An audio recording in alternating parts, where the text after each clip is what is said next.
इस कहानी की स्टार्टिंग नीमू नाम के एक चोर से होती है, जिसे एक हेलीकॉप्टर ने न्यूयॉर्क शहर के एक आलीशान पेंट हाउस के ऊपर छोड़ा है। अंदर जाने से पहले नीमू ने अपने एक साथी से उस पेंट हाउस के सिक्योरिटी सिस्टम को बंद कर दिया और अब उसे 7 मिनट के अंदर अंदर सभी आर्ट पीसेस चोरी करने थे। और उसे वो इस तरह से चोरी करता है जिससे किसी को पता ना चल सके, पर उसका असली मकसद उस पेंट हाउस के अंदर मौजूद सेल्फ पोर्ट्रेट को चोरी करना था, जिसकी कीमत करोड़ों से भी ज्यादा की थी। नीमो के बहुत कोशिश करने पर भी उसे वो पोर्ट्रेट कहीं नहीं मिला, इसीलिए उसने यहाँ से जाने का फैसला किया। और इस बार नीमो के साथी ने नीमो को गलत पासवर्ड बता दिया, जिससे उस सिक्योरिटी सिस्टम में बहुत जोरदार अलार्म बजने लगा। अलार्म की आवाज सुनकर नीमो बहुत घबरा गया और तो और उसने यहाँ से भागने की बहुत कोशिश की, पर लाख कोशिश के बाद भी वो यहाँ से भाग नहीं पाया। फिर नीमो उस अलार्म की आवाज से परेशान होकर दीवार पर लगे एक स्क्रीन को निकाल दिया, जिससे पूरे पेंट हाउस का एसी खराब हो गया। अब इसके बाद नीमो ने मेन दरवाजे से छेद करके भागने का प्लान बनाया, और खराब एसी की वजह से उससे बहुत ज्यादा पसीना आ रहा था। और जब वो किचन में गया तो उसने देखा कि किसी भी नल में पानी तक नहीं आ रहा था।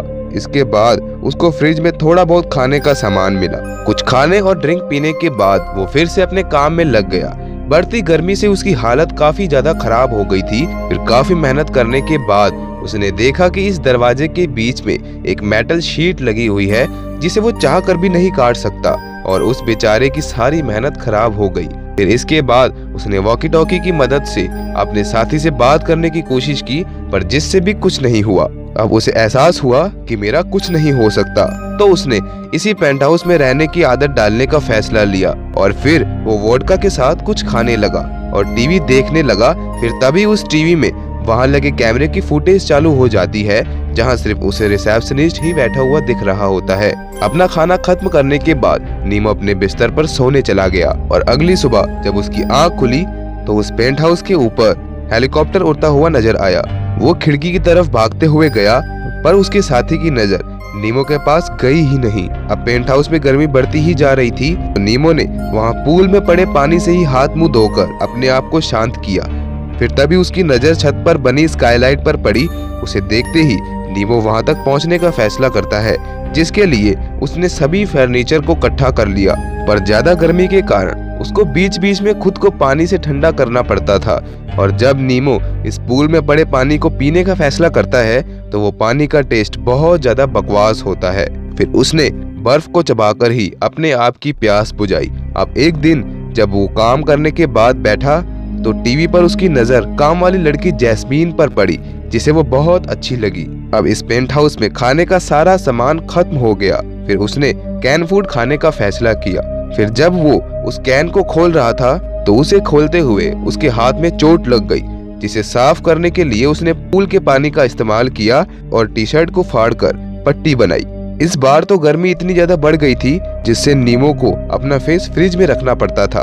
एक दिन उसने एक फर्नीचर की मदद से फ्रिज को खोला, जहां पर उसको थोड़ा बहुत खाने का सामान मिलता है। तभी उसको एक आवाज सुनाई दी, और जब वो गार्डन के पास पहुंचा तो उसने देखा कि स्प्रिंकलर से पानी निकल रहा था, जिसे देखकर नीमो बहुत ज्यादा खुश हुआ और पेट भर के पानी पिया। और पानी पीने के बाद उसी गार्डन में लेट गया। अब उसने घर का सारा सामान लगा दिया था, इसलिए वो उस स्काईलाइट तक पहुंच गया, और उसने देखा कि वो स्काईलाइट उस छत से चिपकी हुई थी, और अब उसे वो किसी न किसी तरह से अलग करना ही होगा।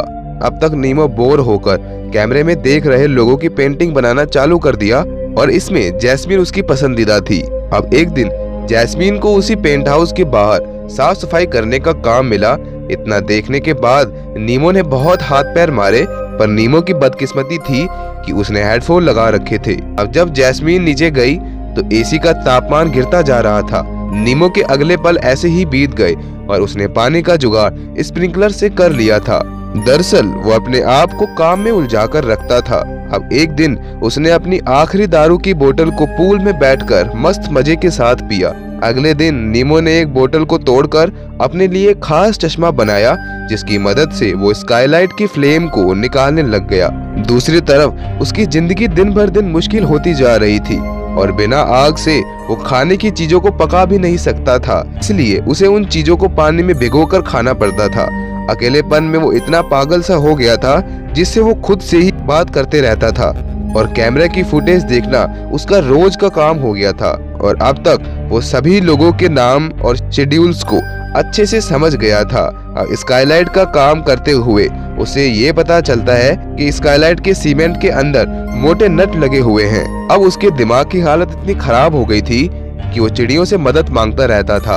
अब एक दिन जब उसने गर्म कपड़े निकालने के लिए अलमीरा खोली तो उसकी नजर खुफिया दरवाजे पर पड़ी और जब वो उसके अंदर गया तो उसको वहाँ पड़ी एक लाश दिखी, जिसे देखने के बाद वो पूरी तरह से हैरान हो गया। और जब उसने उस लाश को ध्यान से देखा तो वो कोई लाश नहीं बल्कि उसी आर्टिस्ट का स्टैचू था जिसने सेल्फ पोर्ट्रेट बनाया था और उसके ऊपर मैरिज ऑफ हेवन और हेल नाम की एक किताब भी रखी थी। फिर नीमो उस किताब और पेंटिंग को लेकर बाहर आ गया।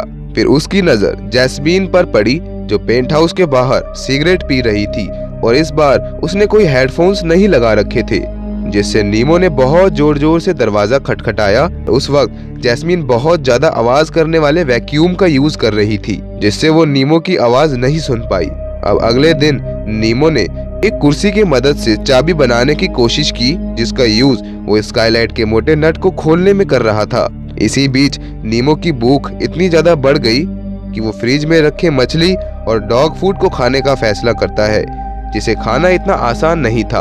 अब नीमो ने स्काई बॉक्स से एक आखिरी नट निकाला कि अचानक उसका पैर फिसल गया और वो नीचे आ गिरा, जिससे उसका एक पैर टूट गया।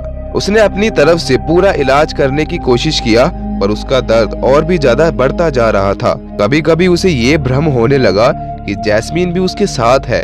फिर एक दिन उसकी नजर ऊपर दीवार पर लगे फायर अलार्म पर लगी, जो किस्मत से अभी चालू था। ये इसका आखिरी उम्मीद का सहारा था। फिर नीमो एक मैग्नीफाइंग ग्लास से आग जलाकर उसके नीचे रख दिया, पर अलार्म बजने के बजाय स्प्रिंकलर्स ने चारों तरफ से पानी फेंकना शुरू कर दिया, जिससे वहां पर पानी भरना शुरू हो गया। फिर नीमो ने सभी पेंटिंग को बचाने के लिए उसको सीढ़ियों के नीचे रख दिया। अगले दिन मैरिज ऑफ हेवन और हेल पढ़ते हुए उसे ऐसा लग रहा था कि मानो उसके घर की मालिक की बेटी अपने डॉग के साथ खड़े होकर उसको देख रही हो। थोड़ी देर बाद नीमो फिर से उस स्काईलाइट के नट को खोलने लगा, पर अगले ही सीन में नीमो फर्नीचर के ऊपर से गायब हो गया। स्काईलाइट के सारे नट्स खुल चुके थे, पर ये कोई नहीं जानता कि नीमो दोबारा से गिरकर मर गया या फिर वो यहाँ से भागने में कामयाब रहा। तो आपके हिसाब से क्या हुआ होगा, कमेंट में जरूर बताना। तो इसी के साथ इस मूवी का अंत हो जाता है। इस मूवी में सिर्फ इतना ही। मिलते हैं नेक्स्ट वीडियो में। उम्मीद करता हूँ कि आपको ये वीडियो पसंद आई होगी।